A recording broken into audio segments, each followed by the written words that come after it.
গল্পটা শ্যামনগরের। কলকাতার বুকে অবস্থিত শ্যামনগর স্টেশন পুরো খালি বললেই চলে। স্টেশনের আশেপাশে কোনো লোকজন দেখা যাচ্ছে না। ট্রেনের লাইন তো দেখা যাচ্ছে, কিন্তু ট্রেনের কোনো বার্তা নেই।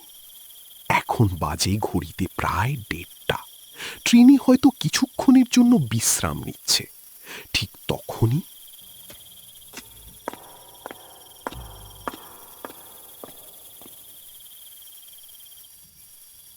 আজকে যে খুব বড্ড দেরি হয়ে গেল।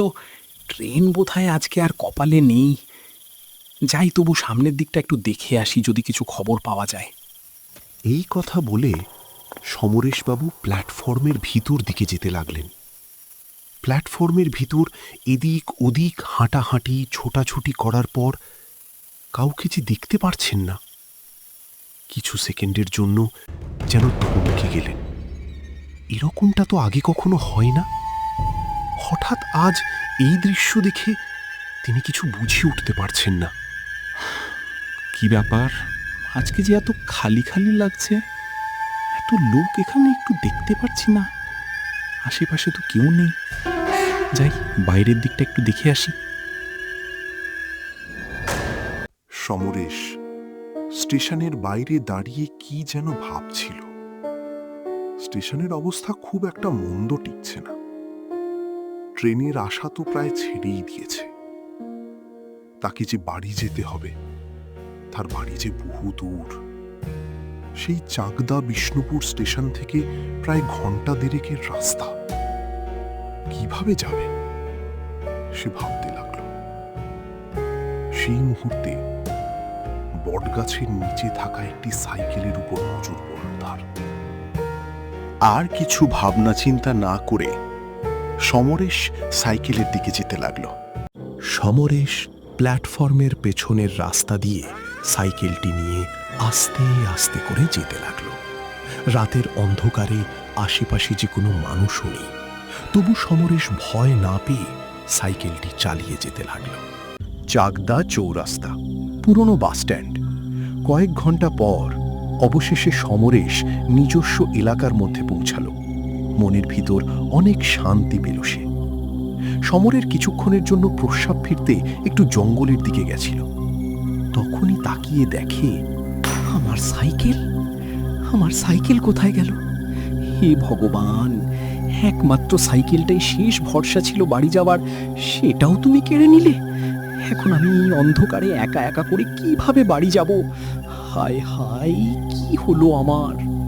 সমরেশ অবশেষে কোনো উপায় না পেয়ে জঙ্গলের তালবন ভিতর দিয়ে আস্তে আস্তে করে যেতে লাগলো। অনেকক্ষণ যাওয়ার পর হঠাৎ করে সে বুঝতে পারল, সে হাঁটতে হাঁটতে জঙ্গলের এক কবরস্থানে এসে পৌঁছেছে।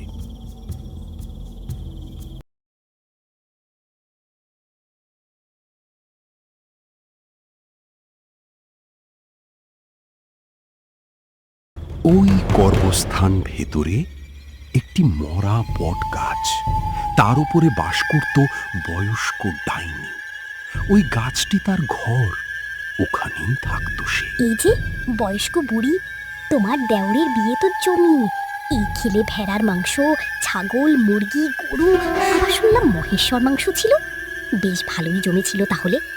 আচ্ছা বুড়ি, তোমার ঘরের কাছে মানুষ মানুষ গন্ধ পাচ্ছে। তুমি কি আজকাল আবার মানুষ খাচ্ছ নাকি আমাকে না দিয়ে? ধুর পাগল, মানুষ আমি কোথায়? না না, মানুষ আমি খাচ্ছি না বাবা। একবার যা গিরাকলে পড়ে গেছিলাম আমি জানি। নীল রঙের ডাইনি মানুষের গন্ধ বেশ নাকে পেয়েছে। তার যে মনে খুব লোভ হচ্ছে, সে ওখান থেকে চুপচাপ কিছু না বলে বেরিয়ে চলে আসছে মানুষের গন্ধর পিছু পিছু। সমরেশ কবরস্থান থেকে দূরে চলে যেতে লাগল, সোজা পথ ধরে। ঠিক সেই সময় তালগাছে থাকা নীল রঙের পেতনি সুন্দর একটি মহিলার রূপ ধারণ করে। তারপর, সমরেশ, ও সমরেশ, এদিকে শোনো শোনো। সমরেশ, এদিকে একবার তাকাও তাকাও। প্রিয়, আমায় যে তোমার হতেই হবে। সমরেশ, ও সমরেশ। সমস্ত কথা শুনতে পাচ্ছিল সমরেশ, তবু সে কথায় কান না দিয়ে তার বাড়ির উদ্দেশ্যে রওনা দিতে লাগল। পিছন থেকে ডাইনি হাজারবার ডাকার চেষ্টা, তবু সে শোনে না। আরে, এটা কি দেখছি আমরা? এটা তো সেই সমরেশের সাইকেল, যেটা সে শ্যামনগর স্টেশন থেকে চাকদা পর্যন্ত নিয়ে এসেছিল। এটি তো সেই সাইকেল যেটি বাসস্ট্যান্ড থেকে আর পাওয়া যায়নি। সাইকেলটি দেখে তো সমরেশ এক ঝলক বিশাল খুশি, কিন্তু এসব তো ছিল পেতনির একটা চাল, সমরেশকে ঘাড় মটকানোর জন্য।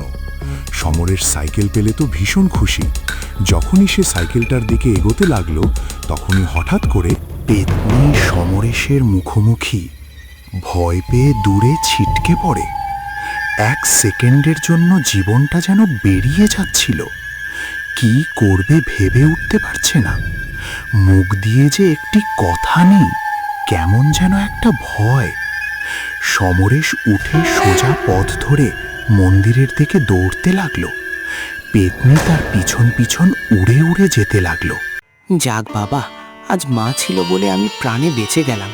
আজ যদি এই জঙ্গলের মধ্যে মা কালীর মন্দিরটা না থাকতো, কি যে হতো আমার সাথে ভগবানই জানে। এই যাত্রায় তো বারবার বেঁচে গেলাম। জয় মা, জয় বর্মার জয়। ঠাকুর এভাবে আমার পাশে থেকো সারা জীবন।